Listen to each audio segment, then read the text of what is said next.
Axon is a company whose main mission is to protect lives. Formerly known as Taser, the company now makes police body cameras, also Taser devices, and cloud-based software, all for public safety. And with me is the CEO and founder, Rick Smith. So welcome, great to have you here. It's great to be here. So now a lot of people are familiar with Taser, the company, but you're doing so much more now. That's why we changed the name. Okay.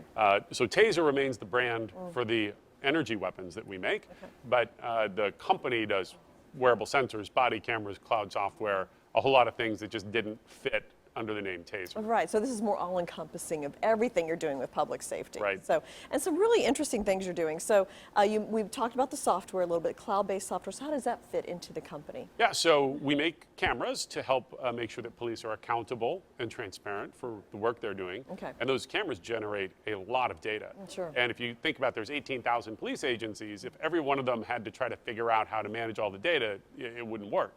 So we have a cloud service at Axon.com where we store over 50 million gigabytes of police data for everybody from San Francisco PD to LA, New York, Sacramento, Oh my Chicago. goodness, 50 million gigabytes. Yeah, I mean, this is an enormous amount. It is huge. And so you keep it there, so if there's an issue or something, you can go back to that particular date and determine what exactly happened. Now we host it for the agency. I see. So Okay. we actually, our engineers really can't access the data Okay. unless the agencies invite us in for tech support. Okay.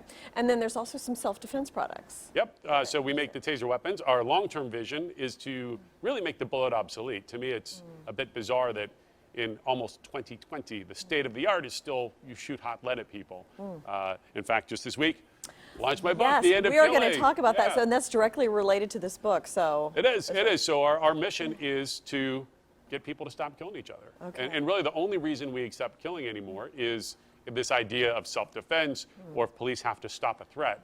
And so here we're asking the question, what happens when we get to the point of Captain Kirk's phaser from Star Trek, when non-lethal weapons are as effective as lethal weapons at stopping somebody, but you don't have to take their life to do it. Okay. And I think that's going to happen in the next 10 years. And then this summer, we'll be rolling out a new version where our body cameras will have a live connection.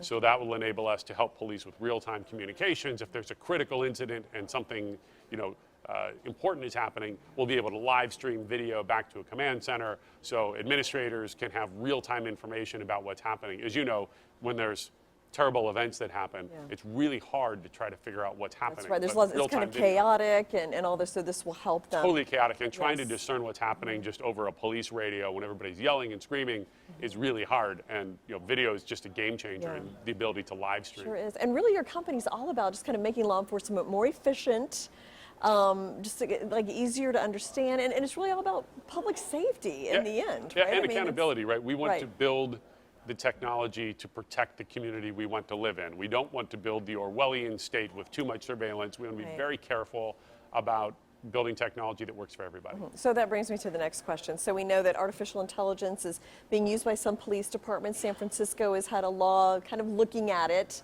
What's your opinion about AI and how it's used in law enforcement? Well, actually, this is an interesting one. So my company has said we will not sell facial recognition technology until we understand the risks, until it's reliable enough that it's actually going to improve safety and there's good controls in place. Okay. And I think that's what San Francisco just did too. They said, hey, we're going to ban the technology until police come back to the city council with a plan that shows how this will be used to make the world safer and to protect people's civil liberties. Because of course we don't want a world where police are just scanning everybody and doing searches of everyone. That's really not consistent. That's right. with the We've Fourth got Amendment. enough of that surveillance, Yep. right? But if it does help them in a way to find somebody that they've been looking for a long time, that is a good. Yeah, I mean, if use it of helps that. identify, some sort of terrorist threat or find a missing person, there are good use cases, but there's just not the right controls in place yet. We formed an AI ethics board a year ago, and we're about to publish a set of guidelines this summer that will guide our action in this space to make sure we're using AI responsibly. Yeah, okay. So let's talk about your book a little bit.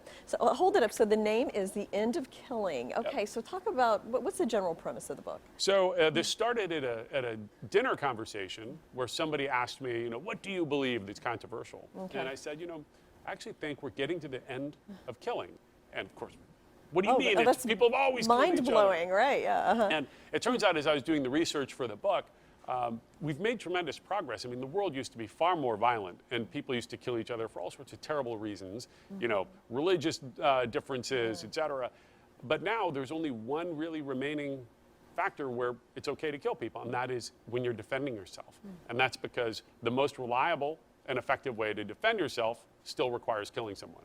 And our goal is to break that tie and say, look, we believe we can get as effective with weapons that don't kill people, and then at that point, there's really no justification for taking a life anymore. And you know, obviously that's a pretty inspirational thing to work on. What is it going to take to get there? I guess the engineers and developers behind it, they got to figure this out. So we can do it in a lab today. In a laboratory setting, we can use electrical energy, and it actually incapacitates you faster than a bullet shot would. But in the real world, which is not a lab, we only have 2 shots. A police pistol has 17. Sometimes we have trouble penetrating through clothing, and we have to get 2 shots onto the target, a positive and a negative, to complete the circuit. So things like more accuracy, targeting assistance, multiple shots, better clothing penetration, but these are all engineering problems. And as we solve them, we'll get to a point where the goal is a police officer is still going to need a gun, but we need to give them something so effective that they choose the other device because they know it'll actually protect them better. Fun. Great to have you. And thank you as well for joining us. We'll be right back.